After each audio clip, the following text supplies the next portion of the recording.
Tessalonicenses, capítulo 1, diz assim: se ele beijasse, se a sua boca me cobrisse dele, sim, as suas carícias são mais agradáveis que o vinho, a fragrância dos seus perfumes escoados, o seu nome é um perfume derramado.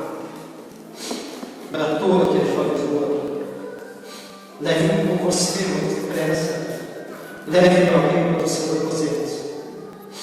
Estamos alegres e felizes por sua causa, celebraremos o seu amor mais do que o vinho. Com toda razão você é amada.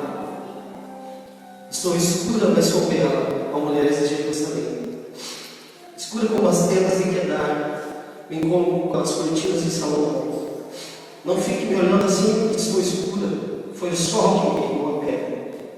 Os filhos de minha mãe, zangados comigo, fizeram-me trabalhar nas vinhas da minha província.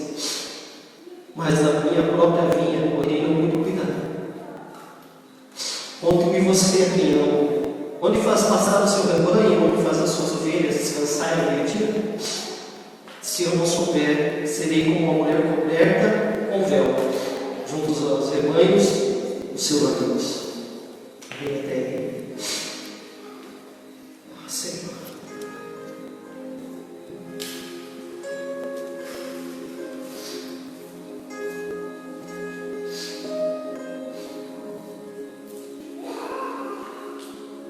Pai, nós oramos essa noite, Senhor. Que não seja segundo a nossa vontade, mas a sua, Senhor. Que não seja segundo o nosso coração, mas o seu, Pai. Segundo aquilo que a tua palavra diz e o teu Espírito comunica, Senhor, na tua igreja. Não, Senhor, nós não desejamos, Senhor, apenas recebermos instrução nesse tempo, Pai. Mas o nosso desejo é sermos alimentados, Senhor, pela tua palavra, Senhor. Ela que nos traz vida. Ela que nos diz que é o Espírito que vivifica, que a letra por si só mata, mas o Espírito que vivifica, Senhor. Espírito Santo, eu peço o batismo de discernimento da tua igreja. Abre as cabeças do entendimento de tudo aquilo que o Senhor tem sido aprisionado, Senhor. Sim, traz discernimento da tua igreja, Senhor. Essa noite nós chegamos à mesa, mais uma vez, para fazer em memória de Ti. Que nós desejamos, amados da minha alma, é termos pleno discernimento daquilo que o Senhor comunica a nós nessa noite. Senhor, a tua palavra diz que, Senhor, que não há um centímetro da face dessa terra, o Senhor não reivindique a Ti. Então, dá ordem agora, Senhor, no mundo espiritual, aos teus anjos, Senhor, para que Ele tome conta desse lugar. Para que Ele tome conta desse bairro, dessa cidade, Senhor. Tudo é Teu, Senhor, tudo pertence a Ti. Nós declaramos essa noite, Senhor. Nós declaramos essa noite, tudo é Teu, Senhor. Instrui-nos, Senhor. Eu oro em nome de Jesus.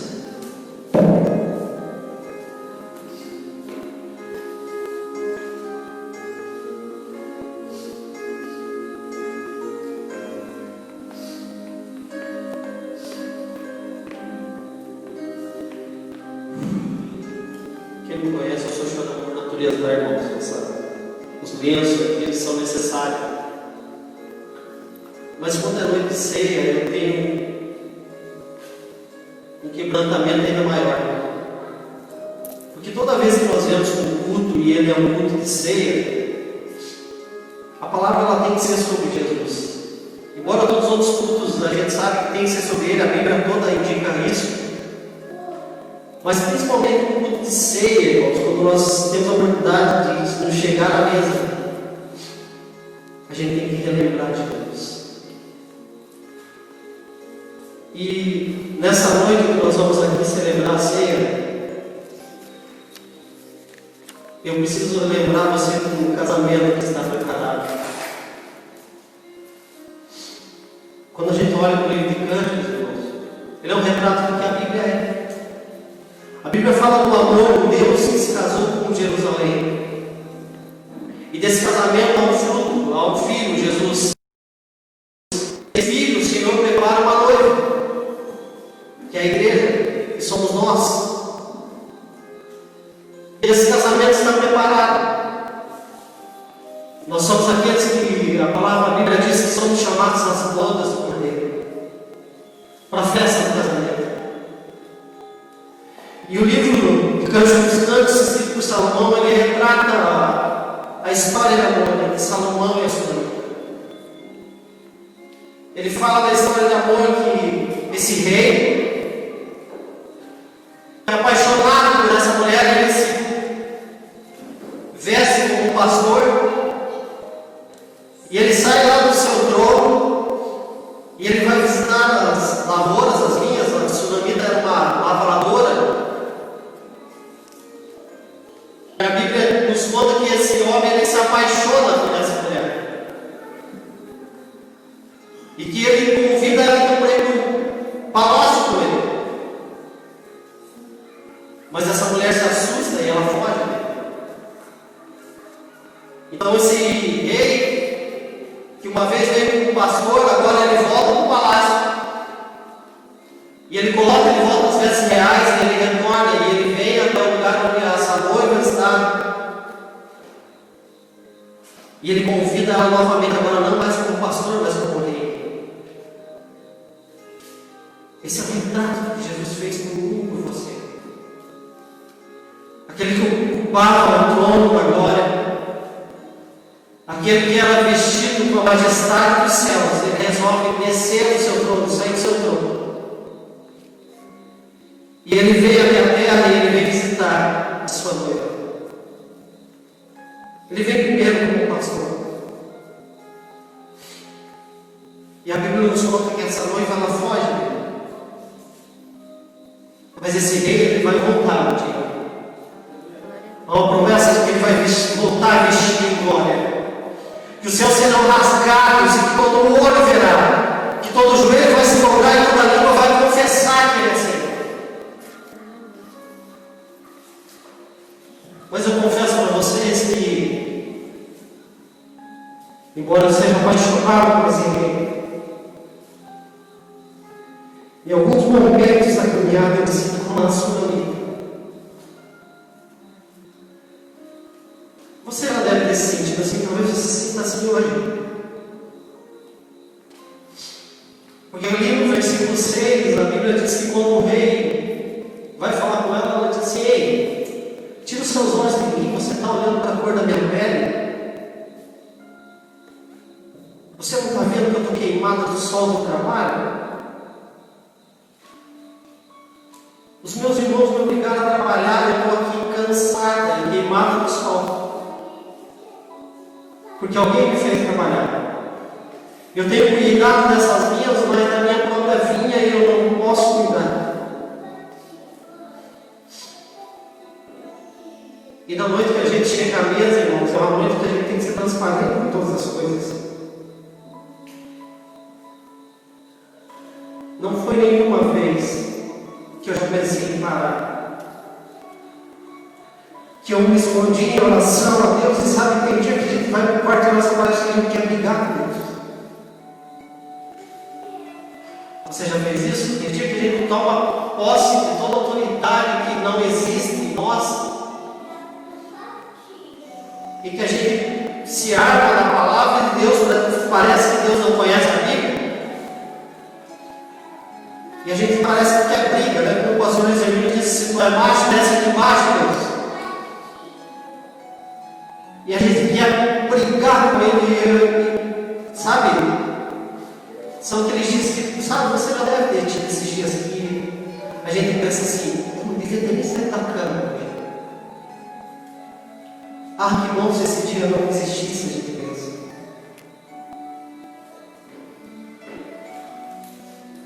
E sabe, irmãos,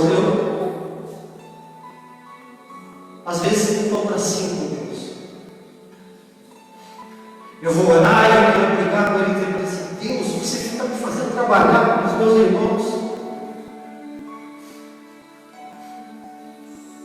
Você fica me fazendo me queimar com os meus irmãos. Eu estou aqui cansado porque eu não consigo cuidar da minha vida e eu fico cuidando da vida dos outros.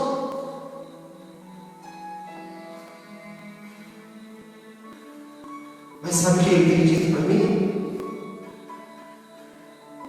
Nada. Porque um pai conhece o seu filho e reconhece quando ele está precisando só de maturidade. Ele só se fica ao meu lado e espera que eu cresça um pouco mais. Talvez o Espírito Santo olhe para mim e diga assim: vai aprender. Ele vai aprender.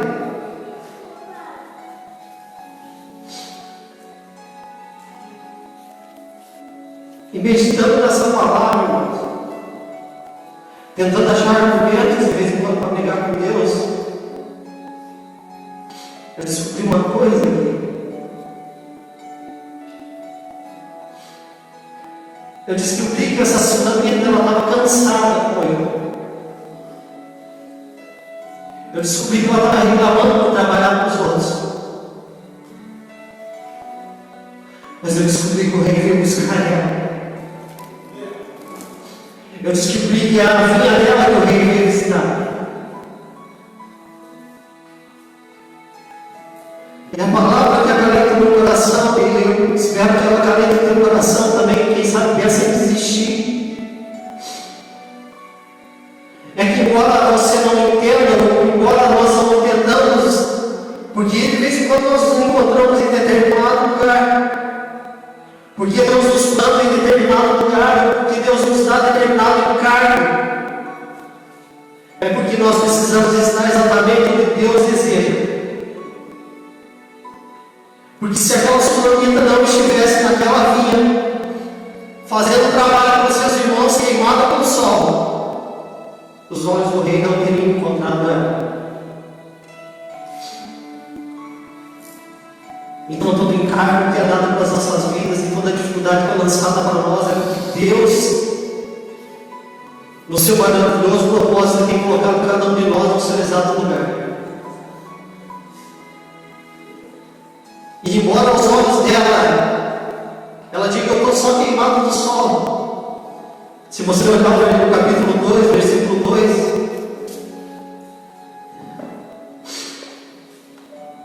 você vai ver que o amado ela é como um lírio em meio aos espinhos.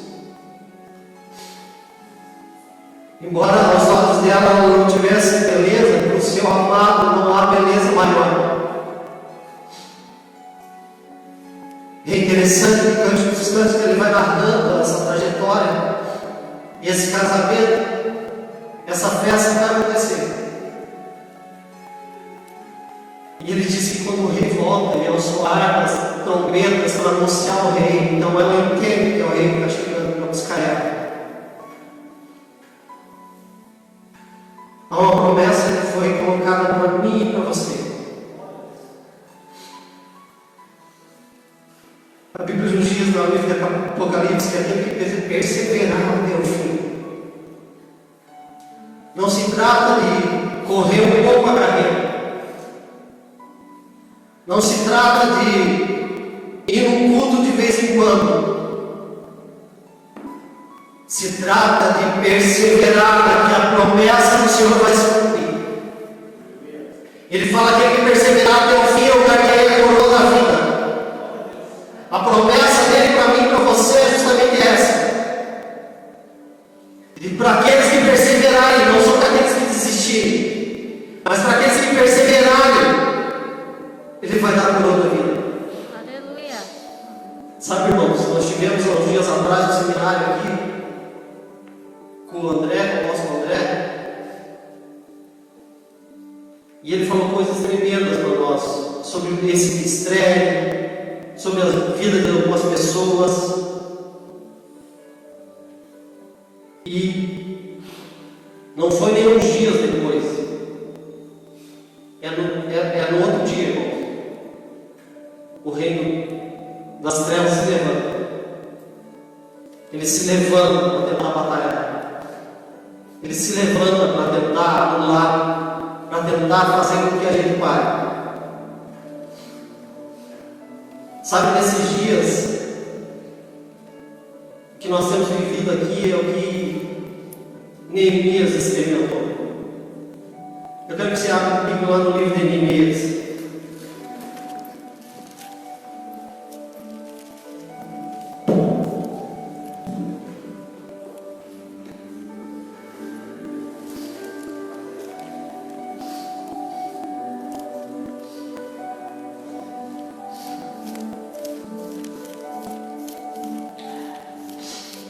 Neemias 4 diz assim: quando Sanbalat soube que estávamos reconstruindo o muro, ficou furioso.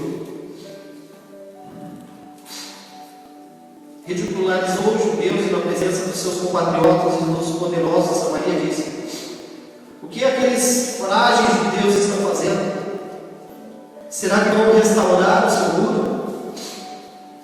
E não oferecer sacrifícios e não terminar a obra num só dia? Será que vão conseguir ressuscitar pedras de construção daqueles montes de entulho e de pedras queimadas? Tobias, o amonita que estava ao seu lado, completou: pois que construo, basta que uma raposa suba lá para que esse muro de pedras desabe. Ouve-nos, ó Deus, pois estamos sendo desprezados. Faz cair sobre eles a zombaria e sejam eles levados prisioneiros como despojo para o da terra. Não perdoe os seus pecados nem apague as suas maldades, pois provocaram a tua ira diante dos construtores. Nesse meio tempo fomos reconstruindo o muro, até que em toda a sua extensão chegamos à metade da sua altura, pois o povo estava totalmente dedicado ao trabalho. Quando, porém, Sanbalat e Tobias, os árabes, os amonitas, os homens e as dotes souberam que os reparos dos muros de Jerusalém tinham avançado e que as brechas estavam sendo fechadas, ficaram furiosos. Todos juntos planejaram atacar Jerusalém e causar confusão. Mas nós oramos ao nosso Deus e colocamos guardas de dia e de noite para protegermos dele.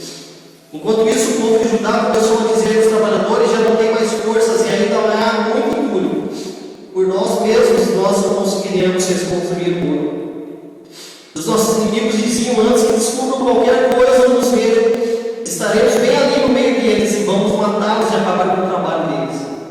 Os judeus que moravam perto deles 10 vezes nos preveniram: para onde quer que vocês se virarem, saibam que seremos atacados de todos os lados. Por isso posicionei alguns do povo atrás dos pontos mais baixos do muro, nos lugares abertos divididos por famílias, armados de espadas, lanças e arcos. Fiz uma rápida inspeção e imediatamente disse aos nobres, aos oficiais e ao restante do povo: não tenho medo deles. Lembre-se que o Senhor é grande e temível e lutem por seus irmãos, por seus filhos e por suas filhas, por suas mulheres e por suas casas. Quando os nossos inimigos descobriram que sabíamos de tudo que Deus tinha frustrado a sua trama, todos nós voltamos para o muro, cada um para o seu trabalho. Daquele dia em diante, enquanto a metade dos homens fazia o trabalho, a outra metade permanecia armada de lanças, escudos, arcos e couraças. Os oficiais davam apoio a todo o povo de Judá, que estavam construindo o muro. Aqueles que transportavam o material faziam o trabalho com uma das mãos e com a outra seguravam uma arma. E cada um dos construtores trazia na cintura uma espada enquanto trabalhava. E comigo ficava um homem pronto para tocar a trombeta.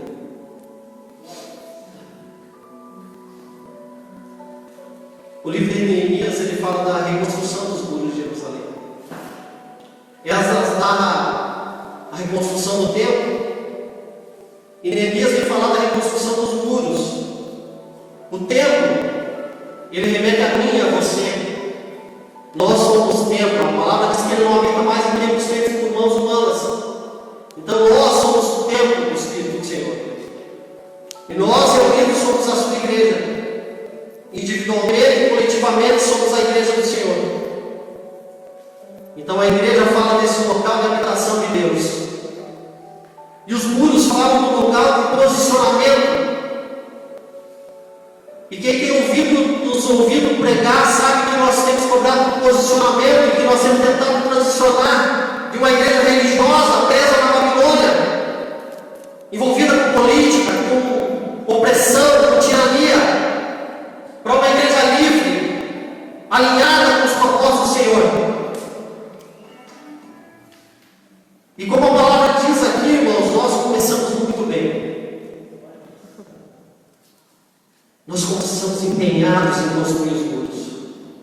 em nos posicionar, em fazer a construção daquilo que é a obra do Senhor nesse tempo.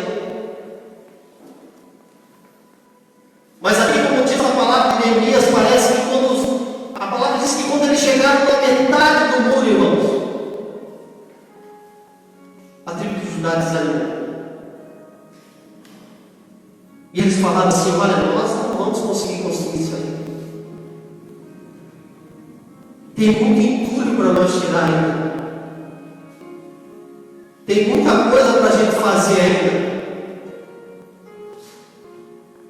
E a palavra de Deus diz que aqueles que no início só zombaram, agora clamavam.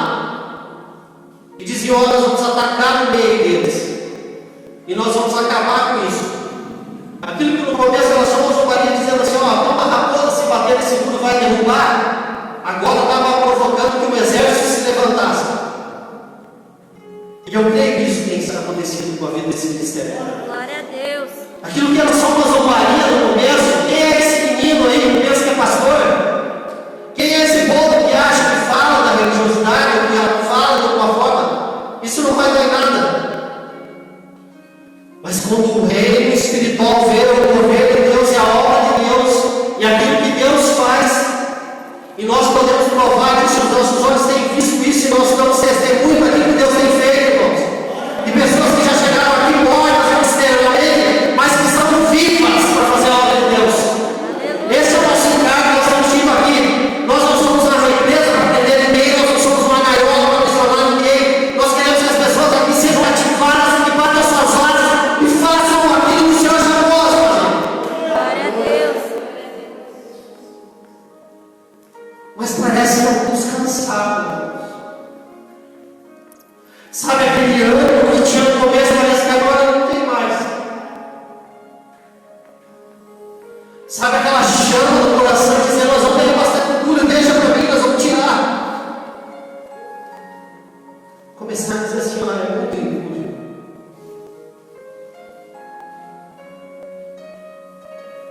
Só que assim como Neemias, irmãos, eu preciso reposicionar algumas coisas. E esse é o tempo de reposicionamento, porque a palavra de Deus diz que Neemias, sabendo disso, ele reposicionou o povo em famílias. E ele disse: olha, nós vamos seguir a construção desse muro. E agora não se trata mais só de trabalhadores, mas se trata de guerreiros também na obra. Agora, enquanto com uma mão vocês seguram a pá, ou a enxada, ou a picareta, na outra mão vocês vão segurar escudos, vocês vão segurar lanças. E agora não importa se nós estamos distantes um do outro, escute. Quando você ouvir soar a trombeta, nós vamos nos agrupar para proteger aquilo que está desprotegido. Ele fala que havia alguns lugares no mundo que eles estavam baixos, irmãos. Alguns lugares que, quem sabe, aquele grupo de pessoas não conseguiu construir corretamente. Mas ele diz que agora, então, nós vamos colocar famílias nessas brechas e nós vamos fechar esse muro. Aleluia. A igreja não vive no individualismo, irmãos. Deus, ele investe no indivíduo, não no individualismo. E a igreja, assim como diz aqui em Neemias, irmão, ela tem que estar reunida para fazer a obra de Deus, o chamado de Deus. Não se trata mais de entender que se eu canto, eu tenho que me preocupar só com o canto que eu expresso, ou se eu prego só com a mensagem que eu manifesto, ou se eu sirvo só com o serviço que eu presto. Mas entender e ter a percepção de dizer: olha, o muro aqui do lado está mais baixo, agora eu quero ajudar ele. Ei, vamos se reunir aqui, vamos ajudar ele. Se trata de ter a arma, irmãos, para guerrear contra o inimigo, não contra o irmão. Porque a palavra diz que a espada estava na manhinha, não estava na mão. Porque nós não estamos atacando, nós vamos nos defender. Então eu não preciso estar com a espada na mão para atacar ninguém, eu preciso defender.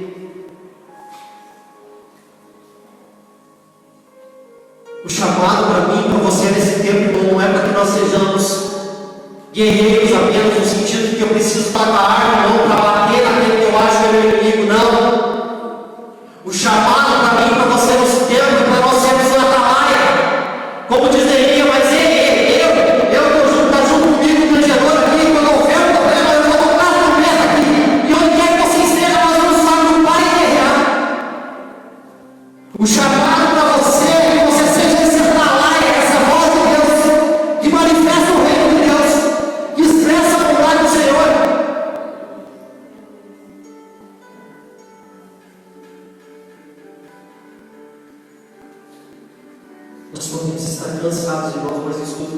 vocês aqui, nós não vamos parar. Aleluia. Glória a Nós Deus. não vamos retroceder. Aqui, como Neemias disse, o chamado que eu tenho para você nessa noite é para que vocês trabalhem não só por vocês. Não tenham medo. Lembre-se que o Senhor é grande e lutem por seus irmãos, por seus filhos, por suas filhas, por suas mulheres e por suas casas. Estar alinhado ao propósito, irmãos, estar ativo no ministério não se trata de brigar pela placa de uma igreja, mas se trata de entender que o meu encargo é cuidar de uma casa, é cuidar de uma vida. O chamado para você é que o Senhor precisa de você ativo, para que você proteja os seus, amigo. A igreja de Cristo é a igreja que expressa amor, irmãos. Amor.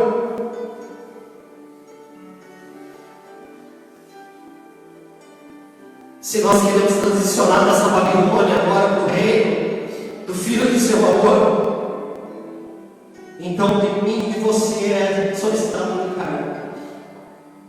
Seria a expressão exata do amor de Deus nos nossos relacionamentos, nas nossas casas, na vida que nós temos como igreja, no sacerdócio que nós exercemos lá fora, nos negócios que nós fazemos, sendo um bom funcionário, sendo um bom patrão, expressando Deus. Entenda uma coisa, nós vamos aprender a viver com comunidade, ou nós vamos estar fadados a morrer no individualismo das nossas vidas. Eu acho que eu falei aqui no domingo passado, quando o Senhor fala de Mateus 25, quando ele expressa o julgamento que haverá, e ele diz que alguns ele vai separar a direita e a esquerda. E quando ele diz que ele vai falar para alguns: vinde benditos do meu Pai, tomai para herança o reino que vos é preparado desde a fundação dos séculos. Pois eu tive fome e você me deste comer, eu tive sede e você me deu beber. Eu estive nu e você me cobriu. Eu fui estrangeiro e você me acolheu. Eu estive preso e você me visitou. E a palavra de Deus diz que eles vão falar: mas quando foi que nós fizemos uma coisa dessa para você, Senhor? Ele vai dizer: quando você fez ao menor, ao mais pequeno do reino, você fez a mim. E igualmente ele vai dizer àqueles que estão à sua esquerda: afastai-vos de mim, pois eu não vos conheço. Pois eu tive fome e você não deu comer. Eu tive sede e você não me deu beber. Eu tive nu e você não me cobriu. Eu fui estrangeiro e você não me acolheu.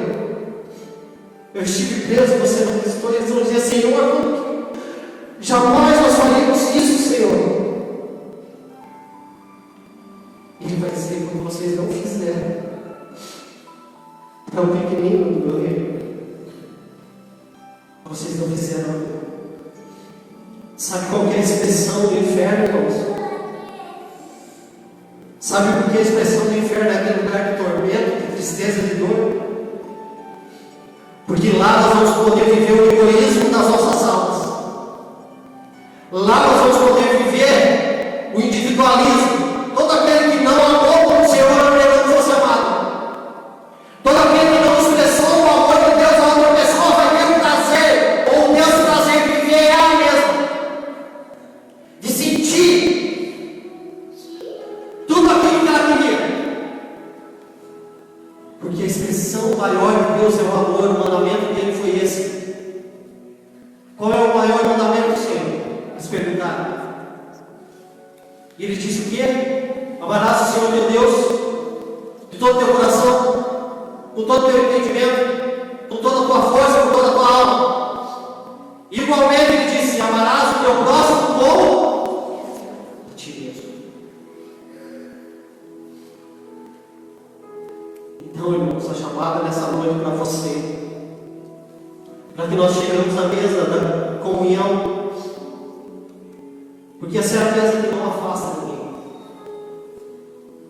Talvez você tenha ouvido durante muito tempo, ou você tenha aprendido aí fora, que se você tiver em pecado, você não pode tomar ceia do Senhor. Se você não tiver consagrado a tua vida, você não pode tomar a ceia do Senhor. Deixa eu dizer uma coisa para você. Sabe o que a Bíblia diz? Que os nossos atos de justiça são como trapos de imundícia ao Senhor. Que aqueles que tentam justificar por força própria o direito de chegar à mesa do Senhor são como trapos de imundícia na presença dele. Sabe por quê? Porque lá em Mateus 26, quando eu olho o retrato da ceia do Senhor,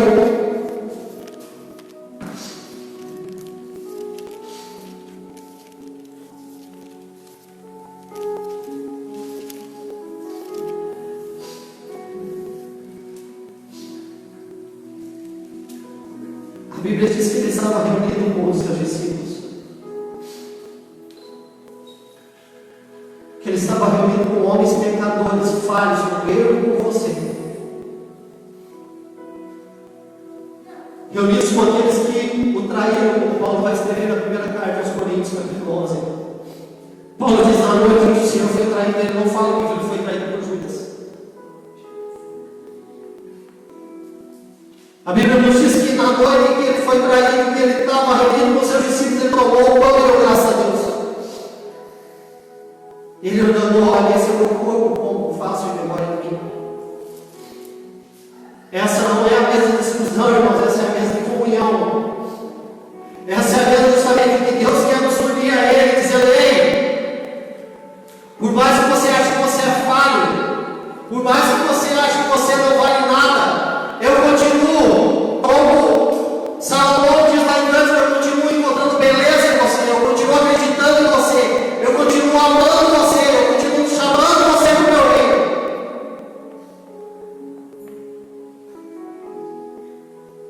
Essa noite que nós chegamos à mesa, não é a relevância da nossa santidade, não é a relevância da nossa superioridade, da nossa força, mas é justamente da nossa fraqueza que está em pauta aqui. É justamente reconhecer que nós não somos merecedores. É justamente reconhecer que nós não somos dignos. Mas que mesmo assim Ele chama e fala: vem, vem. Ele continua chamando, dizendo: vem, vem, vem. Porque essa ordenança que Ele deixou aqui, irmão, de que nós ceiássemos até que Ele venha, é porque nós faremos isso nas bodas do Cordeiro.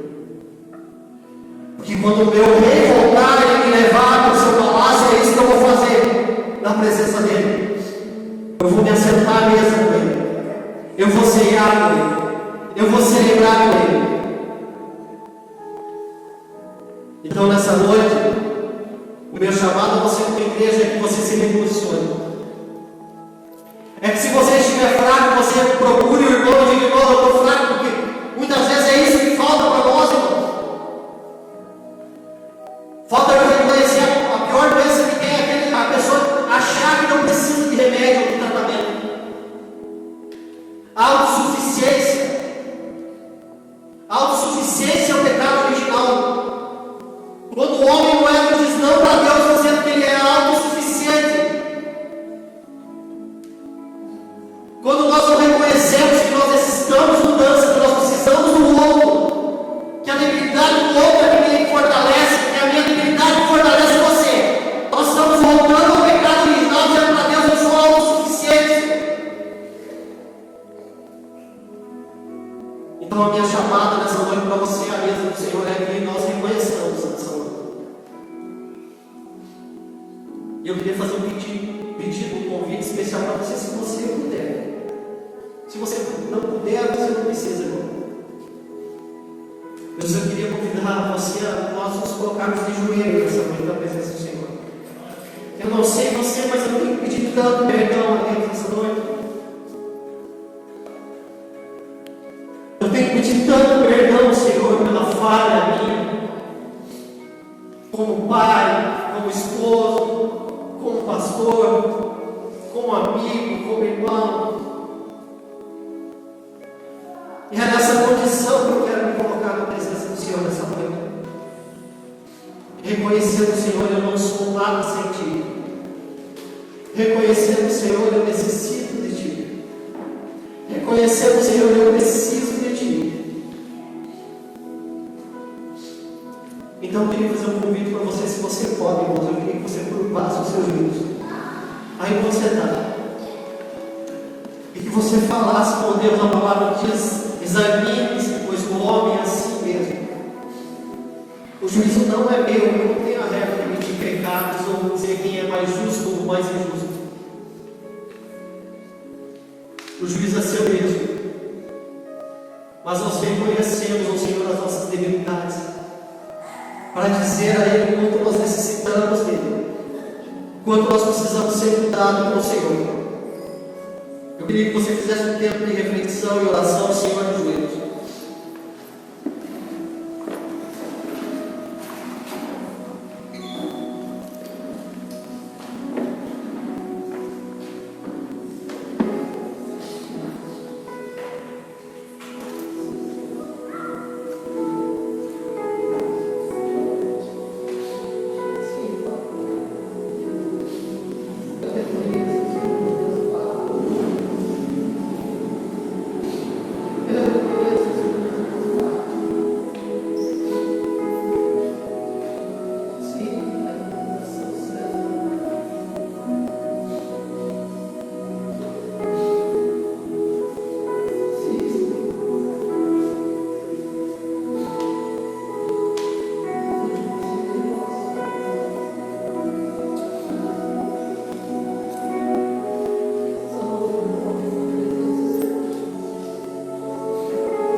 Essa noite nós chegamos arrependidos na tua presença, Senhor.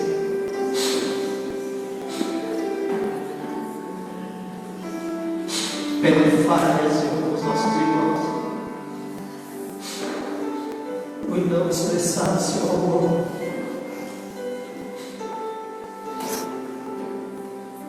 por não cumprir tantas promessas que fazemos na tua presença.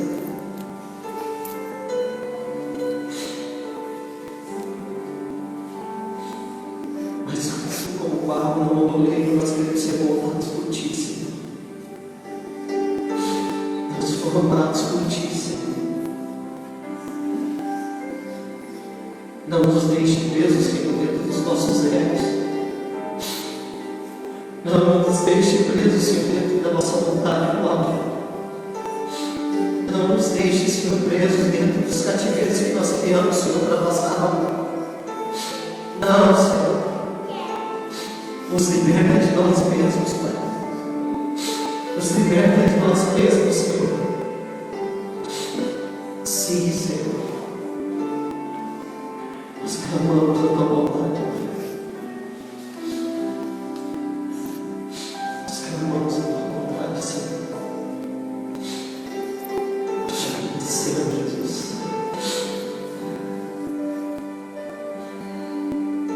Eu quero convidar você a ceiar nessa noite, irmão.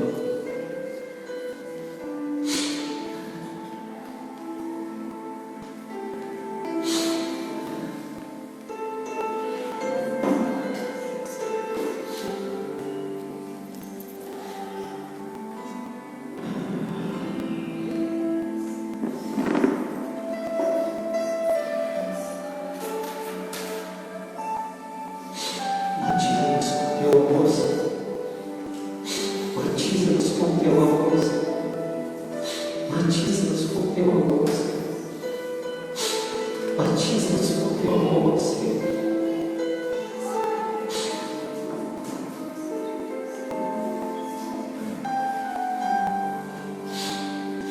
Batiza-nos com teu amor.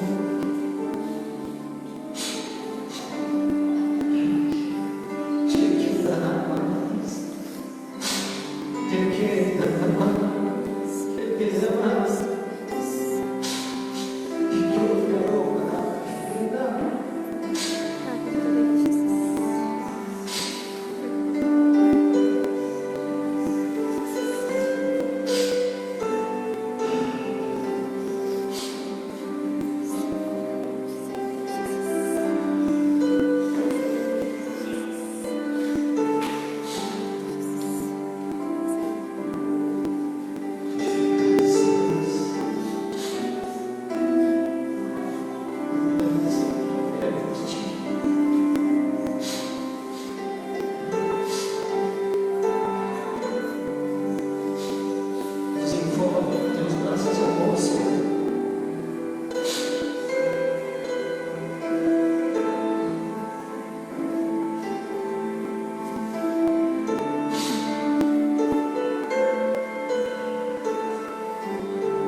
Pois eu recebi do Senhor e também lhes entreguei.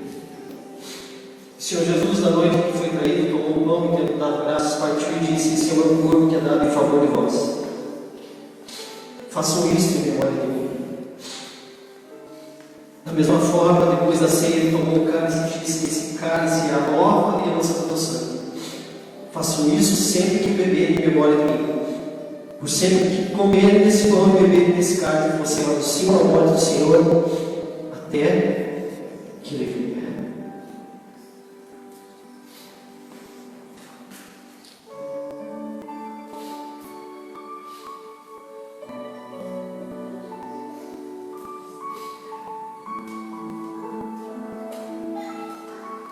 Apresenta o pão aí.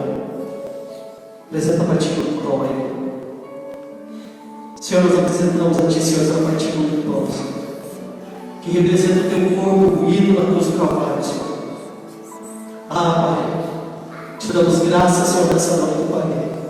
Te damos graças porque o Senhor nos lança fora, Senhor. Te damos graças, Senhor, porque o Senhor continua nos envolver com os Teus laços, os Teus braços de amor, Senhor. Te damos graças, Senhor, Pai. A Tua palavra diz que toda doença, Senhor, toda vergonha foi exposta na cruz do Calvário, Senhor. Ah, Pai, quanto sofrimento. Ah, Senhor, quanta dor. Mas nós sabemos, Senhor, que foi por amor à Sua igreja. Foi por amor à Sua igreja, Senhor. Então, nessa noite, Senhor, que nós celebramos a ceia em memória do Senhor. É um batismo de amor que nós pedimos ao Senhor. Nessa noite que nós participamos da sua ceia, Senhor, ao partir do pão, como diz a tua palavra. Ao partilhar o pão, Senhor, nós pedimos um batismo de comunhão, Senhor. Senhor, nos ensina a amar, Senhor, mais. Nos ensina a ser mais tolerantes, Senhor. A ser mais pacientes. Longânimo, Senhor. Sim, nos ensina, Senhor, a fazer a tua vontade, a expressar o seu amor. Nesta noite que nós participamos do pão, Senhor, nós te damos graça. Damos graças, Senhor, pelo teu amor derramado sobre as nossas vidas. Damos graças, Senhor, por toda a tua vontade, toda a tua bondade, Senhor, expressa a nós, Pai. Nós te adoramos, Jesus, e nós celebramos a ceia em memória do Senhor. Nós te adoramos, Jesus. Pode comer o pão.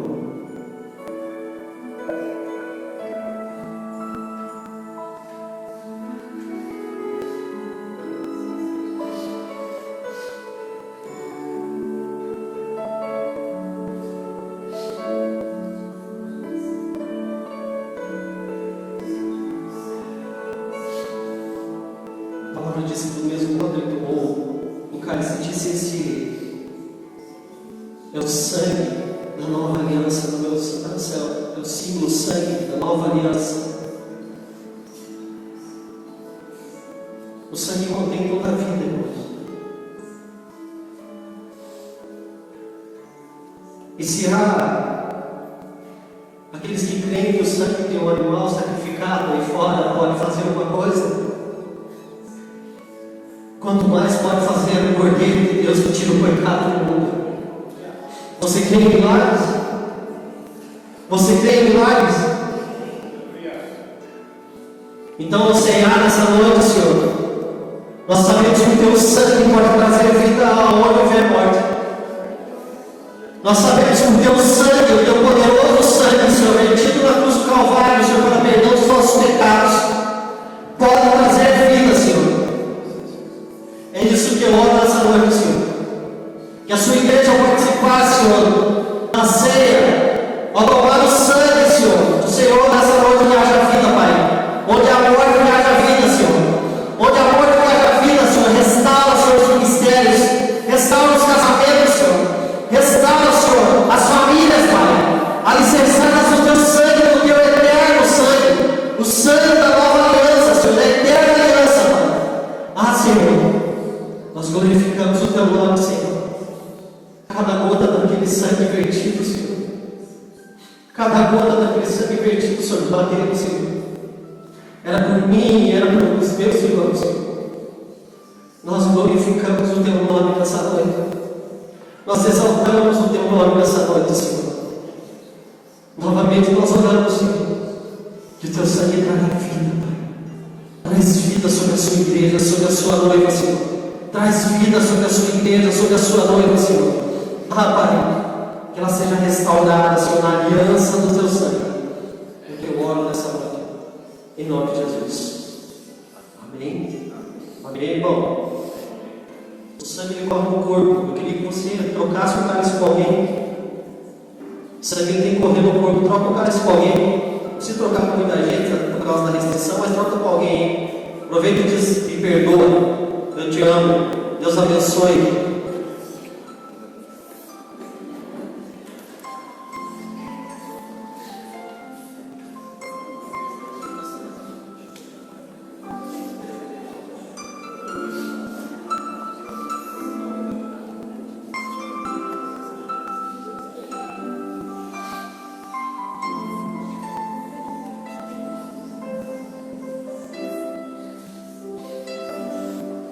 Celebra-se, irmão, para tomar.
nome. Você pode aplaudir o Senhor.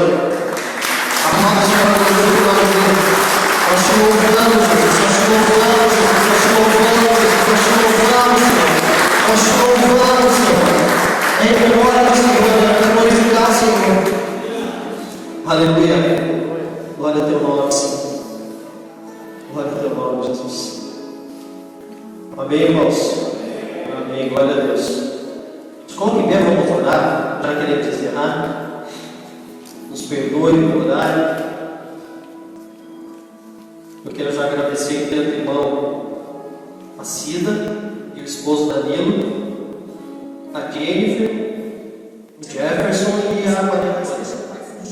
Estamos visitando também. A Cida, irmãos, é a responsável da igreja da bonita aí fora. Vocês viram como a igreja? Eu falei agora, quando eu cheguei, falei, vocês viram como está bonita a praça? Vocês viram como está bonita a igreja? Viram como está bonito o pessoal da igreja? Amém? Deus abençoe sua vida, Cida. Deus abençoe sua casa. Amém? Eu quero agradecer também a Simone e o Nilson, né, que são as testemunhas do Vitor, que estão visitando aí. As filhas Yasmin e a Laurinha. E a avó do Vitor, que é a Maria, mãe do Wagner. Deus abençoe sua vida. E tem a avó materna, que é a Cláudia, e a irmã do Wagner, que é a Vânia. Deus abençoe a vida de vocês também. Deus abençoe. Alguém quer pedir para oração?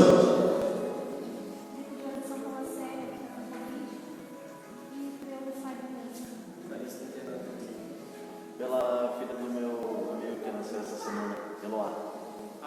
Eloá. Pelo Samuel. Samuel, menino querido. Amém. Amém. Ok. Tem Maurício Braga. Amém. Quem mais? Anabel. Isso. Enferma? Enferma.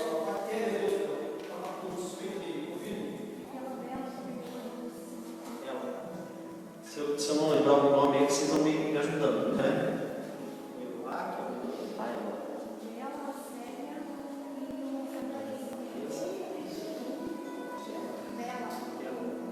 Amém. Levanta a tua mão, irmãos.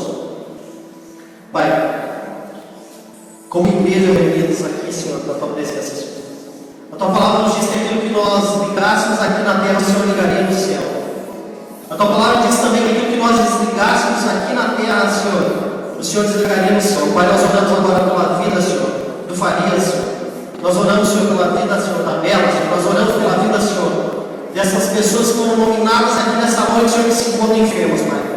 A tua palavra nos diz que o seu nome está acima de qualquer nome, Pai.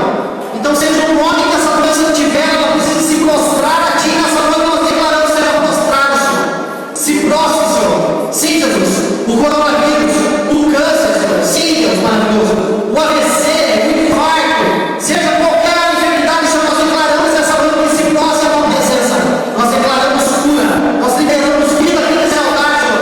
Nós confirmamos aqui mesmo que é a vida, Senhor. Que é a restauração. Nós oramos, Senhor, por essas vidas. Nós oramos pela vida do Maurício Braga, Pai. Ah, Senhor, que toda a cadeia da mente de Satanás, Senhor, seja repreendida e quebrada agora em nome de Jesus. Caia por terra, Senhor, toda a cartilha familiar. Caia por terra, Senhor, todo o cativeiro. A tua palavra diz que o Senhor levou cativo o cativeiro. Todo o cativeiro do meio, Senhor, caia por terra. Nós declaramos, Senhor. Declaramos a restauração. Pai, ele tem dito que não consegue dormir. Nós declaramos, Senhor, que ele vai repousar sua cabeça no travesseiro e vai descansar. Porque o Senhor é o que guarda, ele é o nome do Pai de Israel. Abençoamos a sua vida. Repreendemos todo o mal da sua casa e da sua vida. Pai, nós declaramos, Senhor, cura, restauração, que haja, Senhor, milagre, Senhor, na vida dessas pessoas, para glorificar o teu nome, que é santo e poderoso, que está acima de todo nome. Nós declaramos, em nome de Jesus. Amém. Amém. Amém. Amém. Amém. Agradeço, Senhor. Pai, nós te damos graças, Senhor, por essa manhã. Nós te damos graças, Senhor, pelo privilégio de estar na tua casa. Nós te damos graças, Senhor, pela comunhão com a tua igreja. Nós te damos graças, Senhor, por poder exaltar e glorificar o teu nome. Obrigado, Jesus. Obrigado por mais uma vez nós podermos chegar à mesa, Senhor. Por mais uma vez carimbarmos o nosso passaporte, Senhor, declararmos que nós estamos aqui firmes, Senhor, até que o Senhor venha.